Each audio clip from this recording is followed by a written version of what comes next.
Kumwabudu Mungu sio sauti kubwa kuipaza, ila ni katika roho na kweli.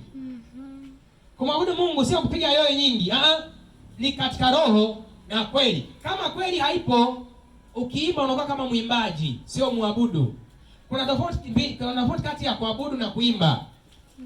Leo hii kwenye huduma au kwa Wakristo tuna waimbaji na worshipers, tuna singers na worshipers. Waabuduo tunao na tunao singers. Kuna watu wanaimba kwa sababu ni waimbaji tu. Kwa mwimbaji yote anaweza kaweka maneno ya Mungu na akaimba, ila muabudu wakati anaweka maneno ya Mungu anayaimba kwa roho na kwa kweli. Nisikilize, hakikisha kwenye maisha kila siku ibada yako iwe roho na kweli, iwe ya roho na nisikilize, usipoteze muda, usije kaanza kupoteza muda. Ni bora usije, kwa sababu hata usipokuja viti vitamsifu Mungu, upepo utamsifu Mungu, pumzi itakusitamsifu Mungu. Hauna haja kama unaona wewe hauwezi kumwabudu Mungu kwa roho na kweli, kwa sababu itakuwa ni upotezaji wa muda. Leo tuna watu wengi ambao wanampata Mungu sio kwa sababu wanataka kumwabudu Mungu. Sababu kazi ya hekalu au kanisa au madhabahu ni watu kuja kumwabudu Mungu. Wengi wanakuja kwa sababu ya msaada wa kimungu.